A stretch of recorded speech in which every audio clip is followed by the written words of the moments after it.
Amy Peterson. I'm live from PNC Park on this beautiful Mother's Day. Okay.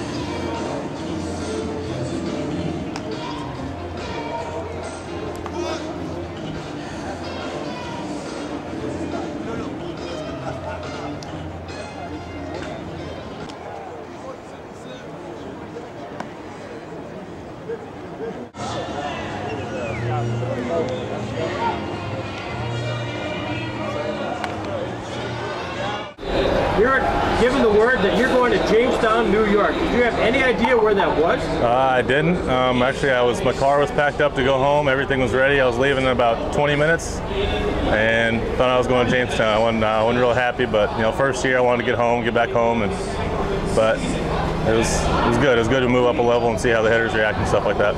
How did they react? It wasn't good, I guess. I went 0-2, but it was a good experience to have. They're all college hitters, older hitters, get more experience. So it's good to face guys like that when you're young, to learn a little bit. Who's your manager? It was What year was Steve Phillips, I think. Yeah, Steve Phillips.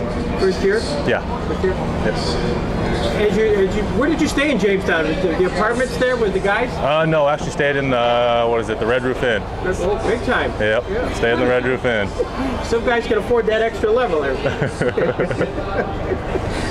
Did you ever think that when you got drafted by the Marlins that would be a faster track to where you are today?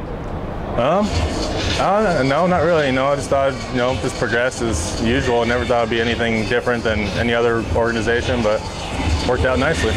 You hit really well. I mean, and as a pitcher, you really hit that ball. Is at times you wonder whether you should be on the other side of this? No.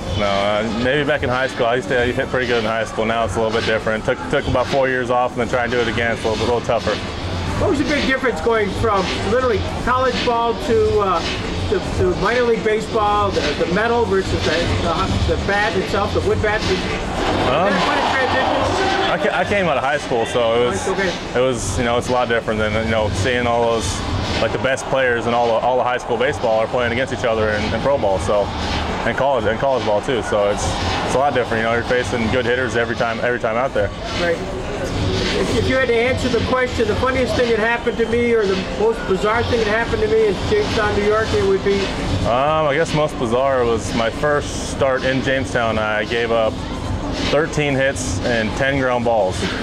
10 ground balls. They're just finding holes everywhere. I never seen anything like it. It was crazy.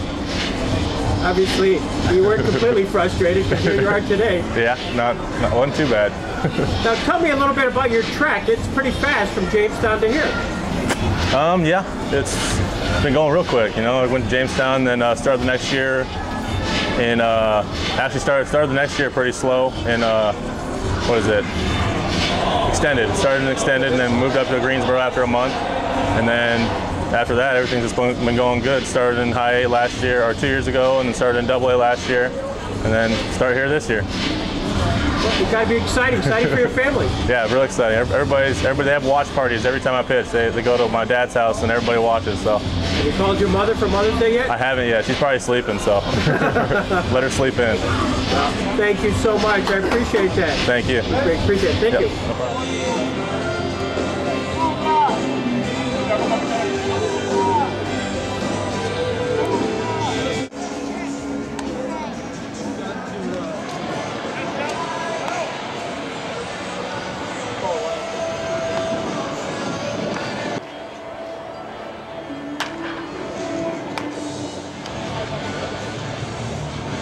I got drafted in 2002 by the Florida Marlins, and it all started from there. And then it just so happened my first minor league professional game, and where I was going to be playing is with the Jammers. So we started out there. Did you know anything about Jamestown when you were told that you were being assigned there?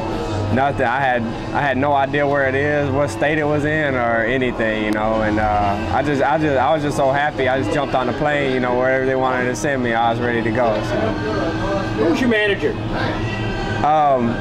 Joe Rodriguez. Right. No, I think it was I think it was him. J-Rod. Where did you stay at Jamestown? We stayed in, you know where right field is? Right. Yeah, we stayed right behind the fence in right field in the top part of this house. Right. And had no air conditioning. We didn't have any, really any room. We had 3 guys in there, and 1 bedroom, one little kitchen, and a little living room, and that's it. As you reflect back on that first year, any interesting anecdotes that happened to Eric Reed? Or if you had to fill out answer the question, the funniest thing that happened to Eric Reed while he was in Jamestown was? Wow, man, I don't know. You know what? It wasn't funny at the time, but now that I think about it, it's funny. Our first practice when we first got there. A ball was hit to the wall in left center. You know, it's kind of short right there in left center, and I got to the wall pretty quicker than I thought, and then the ball hit off the wall and hit me in my mouth and busted out my front tooth. And so that was that's probably the funniest thing. I mean, it wasn't funny then, like I said, but you know, we all kind of laugh about it still now. So. When you signed up with the Marlins, did you get a sense as to where the team was going with regards to the youth movement, and that by signing up with them, they would maybe elevate your opportunity to be where you are today? No, really. I mean, I didn't have a choice. You know, they just draft me, and you know, you go with whoever picks you. But then, you know, I knew it was kind of it was a young team, you know, and I knew Pierre was there, you know, and they liked him a lot, and they liked me, you know, and we kind of did the same thing. Right off the bat, I started bunting a lot, you know, and trying to slap the ball around, get on base, and steal bases, you know, and I didn't try to do anything else but that. And so I think they liked that, and you know, it helped me out a lot coming up. I think the Marlins liked it, and it helped move me up through the organization pretty quick. Do you recall any of your teammates with the Jammers? Yeah, Ron Warpinski, Kevin Randall, all those guys, they're still around. There's a few of us still around. So I think Warpinski isn't playing anymore. He went back to school. But Kevin Randall, I still talk to him. I see him in spring training, you know, and I see him every now and again. So there's a few guys. Do you remember what kind of year you had individually at Jamestown? Oh yeah, that was my first year. That was my first year, and I remember it. I remember a lot about it, man. I think I hit a little over 300, and got moved up like towards the end of the season to low A. So, but yeah, I remember. I had a good year that year. Yeah, I was a little surprised, but you know, it was also one of my goals to get here in a couple, 4 or 5 years, and so I accomplished that. So I'm happy. You were in the starting lineup opening day, Florida Marlins 2006. Yeah, it's amazing. Yeah, it is. That was awesome. We started out in Houston playing the Astros, and you know, it was nice. 43,000 people there, screaming, yelling. You know, we got chill bumps during the anthem, and it was awesome, man. So. Your first major league hit. Explain it. We were in New York playing the Mets. I think I started the game. I was 0 for 2, I believe, and I think it was one of my last at bat. I got a base hit up the middle, and it was like a big relief off my shoulders finally, you know. And, who was pitching? Julio. I don't know what his last name was. Julio. Frank, I don't know. It wasn't Frank. Julio somebody. I don't know. Did you get the ball?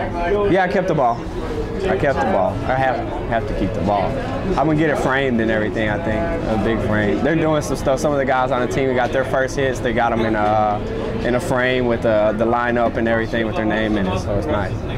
Well, congratulations. Best of luck.